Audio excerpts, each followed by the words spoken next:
Ganda nito, oh. Sana maging successful yung pagbebenta ko ng damit noon, ha? Mahal, ang dami nating ibebenta mamaya. Manifest natin na makabenta kayo, Nay, para makaahon na tayo sa kahirapan. Hindi ako makapaniwalang nabili ko na yung pangarap kong tig 200,000 na relo. Wow, ang ganda niyan, Tay. Anak, tignan mo to binili sa akin ng tatay mo. Diba ang ganda? Hala, di ba mahal yan, Nay? Mas mahal pa to sa bahay ng kapitbahay natin, no? Magbebenta ulit kami mamaya para mas marami tayong pera. Anak, binilang kita ng kotse. Gamitin mo to pag pupunta ka ng school, ha? Ha? Tay, di ko naman po kailangan ng kotse. Kaya ko naman po mag-commute. Gumastos pa tuloy kayo. Dami mo naman sinasabi, anak. Sige na, puntahan mo na sa labas. Wow! May sarili na akong sasakyan. Wow, ang ganda naman ng bagong kotse mo, Scarlett. Ay, salamat po. Hindi ka ba nagtataka, Scarlett, kung bakit ang bilis niyong yumaman? Galing yun sa pagbebenta ng damit nila, nanay. Ang dami na nga nila mamahaling gamit ngayon, eh. Sure ka ba? Na damit lang ang tinitinda nila? Nay, bumabagabag talaga sa isip ko kung bakit ang bilis nating yumaman. Ano ba talaga binibenta niyo ni tatay? Ano ka ba, anak? Malaki talagang kita sa pagbebenta ng damit. Pero, Nay, wala nang pero-pero. Hindi ka ba masaya, anak? Na mayaman na tayo? Na nabibili natin lahat ng gusto natin? Sige na, mag-aayos pa ako ng benta ko. Mahal, nakauwi ka na ba?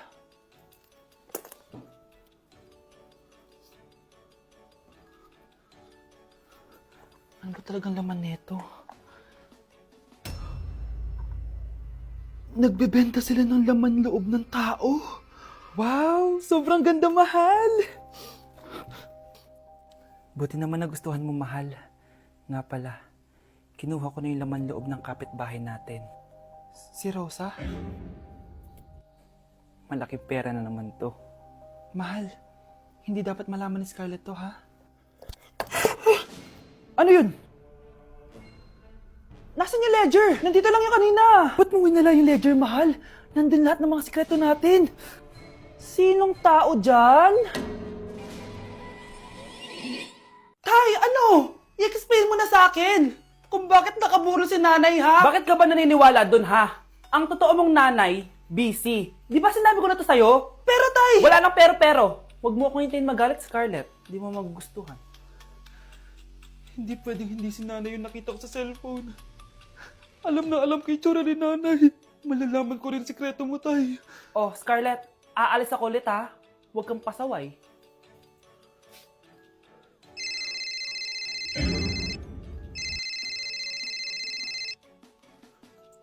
Nasa yung cellphone ko? Hello po. Pwede na po maklaim yung 10 million peso na galing sa insurance ng namatay niyo pong asawa. Insurance? Pasaway ka talaga? Pinatay mo ba si nanay, ha? Para makuha yung insurance niya? Hindi mo naiintindihan, anak. Napakahayop mo! Tatawag ako ng pulis! Itigil mo yan, anak! Nay, buhay ka? Oo, anak. Nagtago ako. Pag nagsumbong ka sa pulis, masisira lahat ng plano namin ng tatay mo. Hindi ko maintindihan. Ano nangyayari? Pinatay ko ang kakambal ng nanay mo. Para maniwala sila na siya talaga ang namatay. At makuha natin ng mga pera sa insurance. Sawang-sawa na ako sa buhay na to! Marami akong pangarap, anak! Gusto ko na gumanda yung buhay natin! Naririnig niyo ba yung mga sarili niyo, ha? Hindi ba kayo natatakot sa mga pinaggagawa niyo? Kung yayaman tayo sa maling paraan at sa paraan na magtatago ka sa pulis, Nay, itigil niyo na to, please! Please lang! Nay, kamusta na po kayo ni tatay? Eto, anak, okay naman. Ikaw, kamusta ka na? Eto, Nay, malapit ako matapos ng college. Sana paglabas niyo ni tatay, marami na akong ipon. Huwag kang mag-alala, anak. Konti panahon na lang, magkakasama ulit tayo ng tatay mo. See you, Nay. Miss ko na kayo. See you soon, anak. Ganda ko dito, oh. Sino yun? Nasaan na yun? Bata, okay ka lang ba? Kanina ka pa kasi nakatayo dyan, eh. Pwede mo ba ako tulungan? Tulungan saan? Nawawala kasi yung kwintas ko. Dito ko yun nawala. Bigay kasi yun ng nanay ko sa akin, eh. O sige, tara. Saan mo ba kasi yun uling nakita? Dito lang yun, banda sa puno. Kwintas? Kanina pa ako paikot-ikot dito sa punong to. Wala namang kwintas, eh. Sure ka ba? Bata? Walang yung batang yun, na. Iniwan ako dito. Pinaglalaroan lang ata ako. Uwi na nga ako.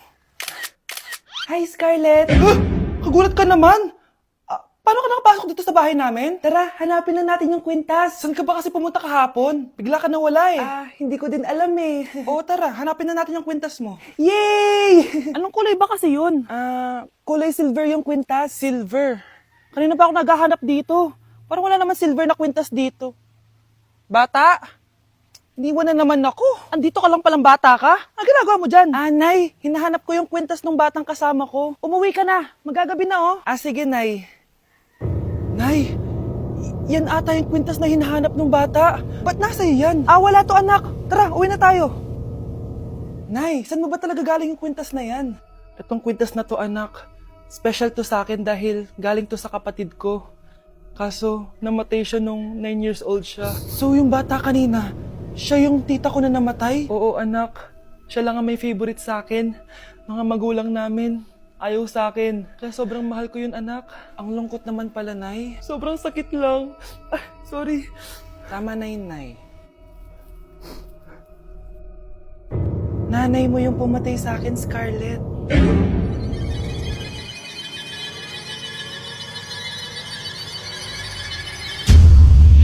Huwag niyo ko ikulong! Hindi ako scammer! Itigil niyo na yan!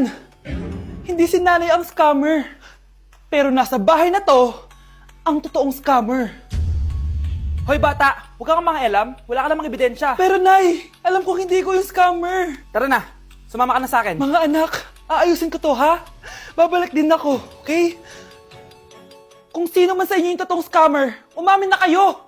Nakulong si nanay, di ba? Ate, walang may gustong makulong si nanay. Tsaka bakit kami lang tatlo sinisisi mo? Baka ikaw talaga yung totoong scammer. Imbes na magsisihan tayo, magtulungan na lang tayo para kay nanay. Malalaman ko rin ng totoo. Delivery po. Gabi na. May nagde-deliver pa? Kuya, kaninong parcel yan? Kay Susan po ulit. Ha? Paano nangyari yun? Nasa kulungan na si nanay. Aba ma'am, hindi ko po alam. Taga-deliver lang po ako eh. Sige na po. Oh, nasa gitna yung kalaban ha? Hoy, ayusin mo na itong mga damit mo. Ilagay mo muna dyan sa kama. Ayun na! Paano naman ito laman ng parcel na to? Nakakainis, talo na naman. Ano ba? Ba't nandito to? Ito ba yung galing sa scam?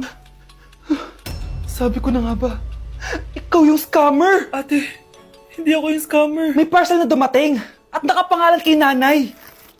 Di ba pang computer to? Ikaw lang naman mahilig mag-computer dito eh. Ano na namang scam ang ginawa mo? Pasalamat ka, minor de edad ka pa. Bawal ka pa makulong. Pasensya na sa ginawa ng anak ko.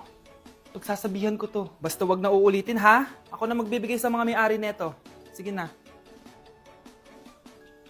Ang galing mo talaga. Ito, sino to cellphone? Akin tong pera. Mas kailangan ko to. Galingan mo pang mang scam para mas marami tayong makuha. Bahala sa'yo. Makakaasa ka. Gagalingan ko pa. Hala, na paano siya? Be, anong iniiyak-iyak mo dyan? Nagre-relapse ako, be. Nakita ko kasi mga favorite song namin sa Spotify rap results ko. Lo, OA mo, be. Okay, class. Kanina notebook to?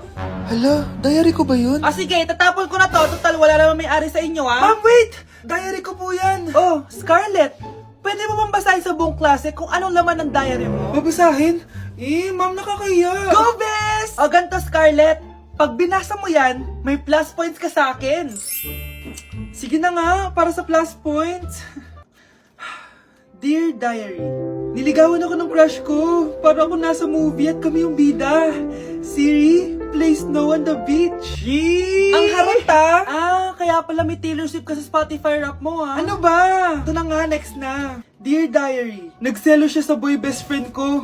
Gusto niya na makipaghiwalay sa akin. Hindi ko kayang mawala siya. I will die for you. OMG! Hula ko. Nasa Spotify rap mo si The Weeknd, no? Eto na nga. Medyo masakit to. Dear Diary, balita ko, may bago na siyang girlfriend. At yung best friend ko pa yung bago niya. Paano nila nagawa sa akin to? Parehas silang traitor. Hala, okay lang yan, bes. Kaya, ayun, nasa top song ko yung Kill Bill ni SZA. Magre-relapse na yan! Tumigil nga kayo! Class, tumigil na! Hello ma'am, sorry I'm late. Nga pala, class, may bago pala kayong kaklase.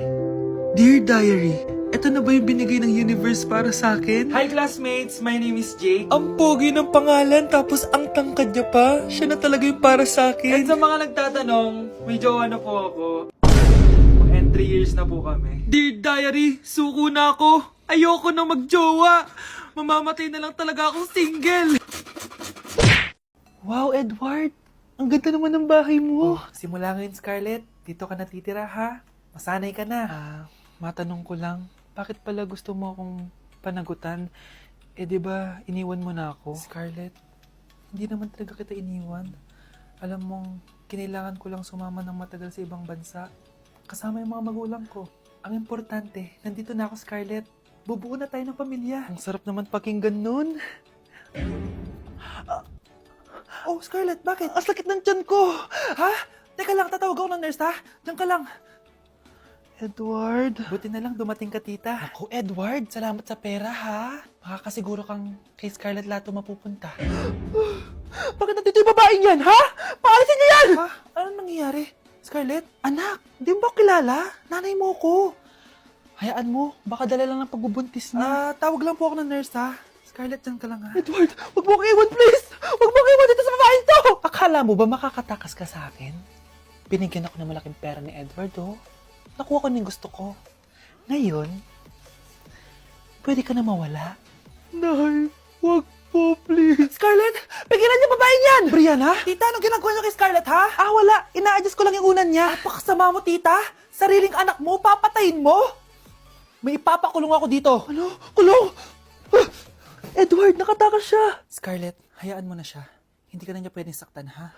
Paano yung pera? Buti na nakatakas ako. At least may cheque naman ako. Nasaan na yun? Nasaan na yung cheque? Ito, oh, naiwan niya. Thank you, Edward. Masaya ako para sa inyo, ate. Scarlett, Brianna, hanggat nandito ako, poprotektahan ko kayong dalawa.